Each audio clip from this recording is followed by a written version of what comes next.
आज के मेरे वीडियो का विषय है कि हम जोड़ों की ग्रीस को कैसे बढ़ाएं, बोन और जॉइंट पेन को कैसे हम कम करें। अगर आप भी संधिवात यानी कि आर्थराइटिस, घुटनों का दर्द, कमर दर्द, गर्दन का दर्द से परेशान हैं, जोड़ों में सूजन है, चलते फिरते उठते बैठते कटकट की आवाज़ आती है, नीचे बैठने उठने में आपको दिक्कत हो रही है, चलने फिरने में भी कठिनाई आ रही है, तो मेरे इस वीडियो में बताए गए नेचुरल, सेफ, इफ़ेक्टिव आयुर्वेदिक उपाय आपके लिए हैं।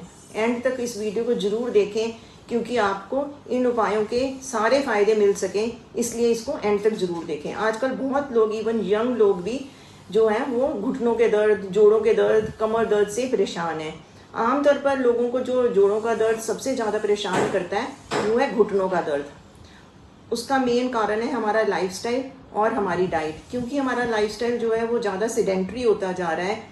कंप्यूटर, फ़ोन पर ज़्यादा टाइम हमारा बीतता है, ज़्यादा हिलने डुलने हमें पड़ता नहीं है, और हम घर से निकलते हैं कैब से ऑफिस, और ऑफिस में लिफ्ट का यूज़ किया तो हम अपने डेस्क तक पहुंच जाते हैं।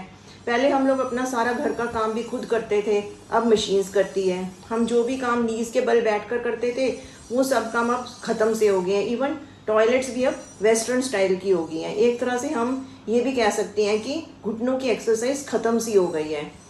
ऊपर से हमारी डाइट, जिसमें कि हम मेनली जंक फूड उसमें मेन हो गया है, कार्बोहाइड्रेट रिच डाइट हमारी ज़्यादा हो गई है, और जिससे कि हमारा वेट बढ़ता जाता है। ये सारा वेट जो है, बढ़ा हुआ वेट हमारी नीज़ को ही उठाना पड़ता है उसकी, जिससे कि उसकी डीजनरेशन शुरू हो जाती है।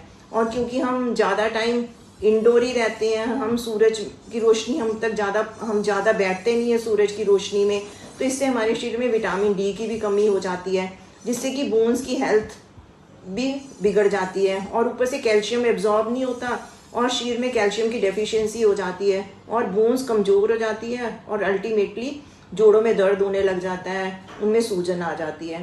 पर फिर भी आयुर्वेद में ऐसे कई आसान कारगर रेमेडीज़ बताई गई हैं, अगर हम उन्हें टाइमली और रेगुलरली करें तो फ़ायदा हो सकता है।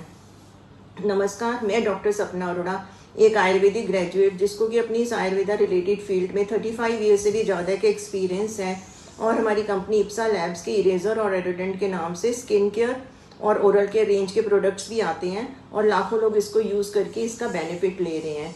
मैं आप सबका अपने इस आयुर्वेद चैनल में स्वागत करती हूँ। तो चलिए शुरू करते हैं रेमेडीज़ के बारे में। सबसे पहले बात करते हैं हम बस्ती ट्रीटमेंट से। सबसे पहले बात करेंगे जानू बस्ती की। संस्कृत में नीज को जानू कहते हैं। ये एक बहुत ही लाभदायक और बहुत ही आसान विधि है। इसके लिए हम अपने घर पे आसानी से कर सकते हैं। इसके लिए हमने उड़द की दाल का आटा लेना है। उड़द की दाल को हमने पिसवा लेना है, उसका आटा बना लेना है। उड़द की दाल का आटा हमने इसलिए लिया है क्योंकि इसमें अच्छा चिकनापन होता है। आटे में पानी डालकर हमने उसको अच्छे से गूंद लेना है, और हमने सीधे पीठ के बल लेट जाना है। हमने अपनी टांग जो है बिल्कुल सीधी रखनी है। इस उड़द के गूंदे हुए आटे से हमने घुटने के आसपास एक रिंग टाइप का बना लेना है। आजकल मार्केट में ये जानू बस्ती रिंग भी ऑनलाइन भी मिल जाते हैं, तो अगर आप मार्केट से रिंग ले रहे हैं या मोल्ड ले रहे हैं तो हमने उसके अंदर भी उड़द के आटे का पैकिंग देना है। बस इसमें ये है कि आटा थोड़ा हमें कम यूज़ करना है। उसके आसपास हमने रिंग के आसपास आटे का एक रिंग बनाना है। इसलिए हमने तिल के तेल को इतना गर्म करना है जितना हम सह सकें।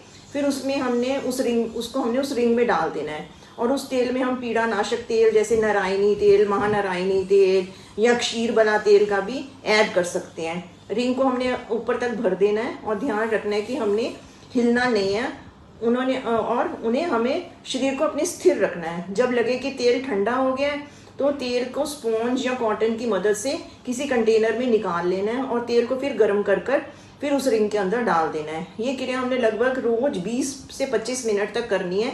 फिर तेल को सारा निकाल लेना है और मोल्ड को भी हटा देना है। जो थोड़ा तेल हमारे घुटने के आसपास लगा होगा उसको हमने अच्छे से उस नी जॉइंट पे मसाज कर देना है। इस तरह से हम इस क्रिया को मिनिमम 3 हफ्ते तक करें। फिर जब हमें लगे कि दर्द में थोड़ा आराम आ गया है तो हम हफ्ते में 1 या 2 बार भी कर सकते हैं। जैसे हम ये नी जॉइंट पर कर रहे हैं, ऐसे ही हम कमर और गर्दन दर्द पर भी इसी तरह से बस्ती कर सकते हैं। कमर बस्ती को आयुर्वेद में कटी बस्ती और नेक की बस्ती को ग्रीवा बस्ती कहते हैं। प्रोसीजर सेम ही रहता है, सो आप किसी भी प्रभावित जॉइंट पर ऐसे बस्ती ट्रीटमेंट कर सकते हैं। दूसरा ट्रीटमेंट आता है जौ यानी बारले का सेवन।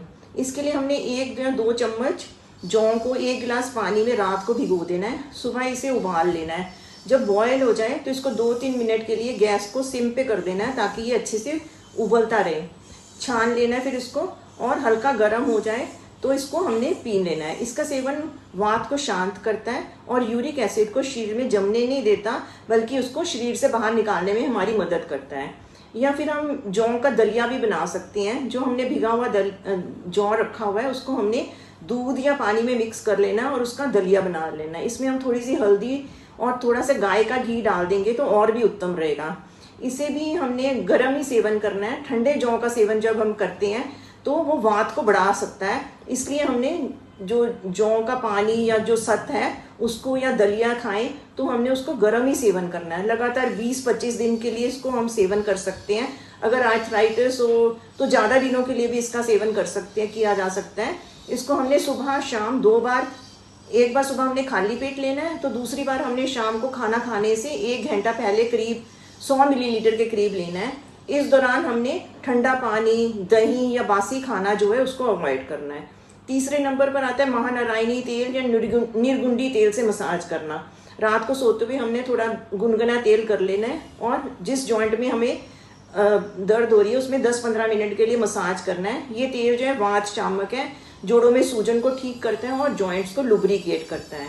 चौथे नंबर पर आता है योगराज गुगुल की टेबलेट्स का सेवन कर सकते हैं डॉक्टर की सलाह से, 1 या 2 टेबलेट दिन में 2 बार। 5वें नंबर पर आता है काला गोंद का सेवन।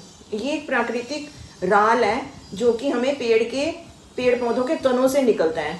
ये मेनली बबूल का पेड़ हो गया या शिलाकी जो वृक्ष है उससे मिलता है।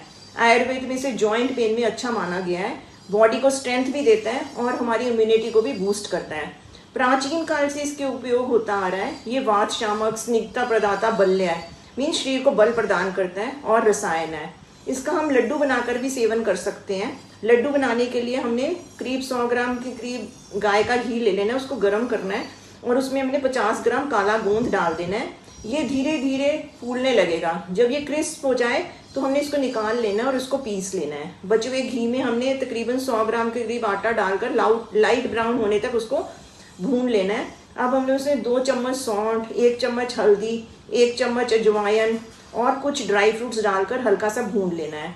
100 ग्राम गुड़ को पिघला लेना है। अब सारी जो चीज़ें हैं उसको हमने गुड़ में मिक्स कर देना है और उसको लड्डू की शेप का बना लेना है। सुबह खाली पेट 1 लड्डू गर्म दूध के साथ लेंगे तो जॉइंट पेन, आर्थराइटिस पेन में लाभकारी है। इसमें जो मौजूद इंग्रेडिएंट्स हैं उनकी तासीर गर्म है, इसलिए अगर आपको गर्मी से रिलेटेड प्रॉब्लम हो तो इसका सेवन हमने ऑल्टरनेट डे पे करें और दिन में सौंफ का पानी, आम पन्ना या ऐसा कुछ जिसकी ठंडी तासीर हो उसका सेवन करें। और वैसे ये सर्दियों के लिए उत्तम एक तरह का उपाय है। एक जो सबसे ज़रूरी बात है वो ये है कि हमने खड़े होकर पानी नहीं पीना है। आमतौर पर हम जल्दी जल्दी पानी का सेवन करते हैं और खड़े होकर पानी पी जाते हैं, पर आयुर्वेद के अनुसार स्टैंडिंग पोजीशन में पानी पीने से वात दोष बढ़ता है जो कि जॉइंट में दर्द, आर्थराइटिस जैसी प्रॉब्लम्स का कारण बन सकता है। इसलिए हमने पानी को हमेशा बैठकर और उसका मजा लेते हुए पीना है, घूंट घूंट करके पीना है। आप अपनी सुविधा के अनुसार किसी भी 2 उपाय को पिक कर सकते हैं और विधि अनुसार उनका सेवन करते हैं तो आपको अच्छा लाभ मिलेगा। उम्मीद है आप इन आयुर्वेदिक रेमेडी से जरूर जोड़ों में दर्द को आराम महसूस करेंगे। आप मेरे इस चैनल आयुर्वेद को लाइक करें, शेयर करें, सब्सक्राइब करना ना भूलें और कमेंट बॉक्स में आप जरूर बताएं कि आपको कौन सी रेमेडी आपने अपनाई और आपको आराम मिला, ताकि हम और भी हर्बल रेमेडीज आपके साथ शेयर कर सकें। तब तक स्वस्थ रहें, प्राकृतिक रहें, आयुर्वेद अपनाएं। Thank you.